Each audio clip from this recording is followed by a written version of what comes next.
Grazie a tutti quelli che mi stanno sostenendo. Mamma e papà, abbiate cura di voi. Io sono forte e resisterò fino alla mia liberazione. Queste le parole che Alberto Trentini ha detto al telefono a mamma Armanda e papà Ezio. Per la terza volta, da quando si trova ingiustamente detenuto a Caracas, il nostro cooperatore veneziano ha potuto chiamare a casa la sua famiglia.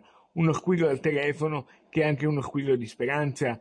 Grazie a chi si sta impegnando per la sua liberazione, ha scritto in un post la famiglia confermando l'avvenuta telefonata insieme all'avvocato Alessandra Ballerini.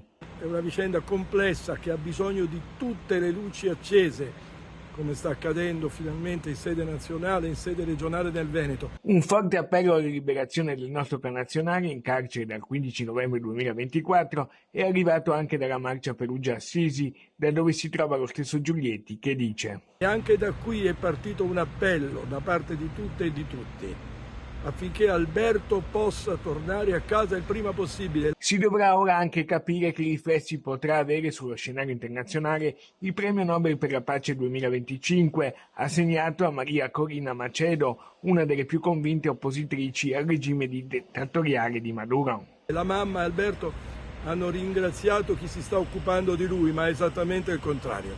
Siamo noi che dobbiamo ringraziare i suoi genitori che stanno vivendo una tragedia. Non possiamo che ringraziare l'avvocata Ballerini, le amiche e gli amici e chiunque ricordi il suo nome ogni giorno.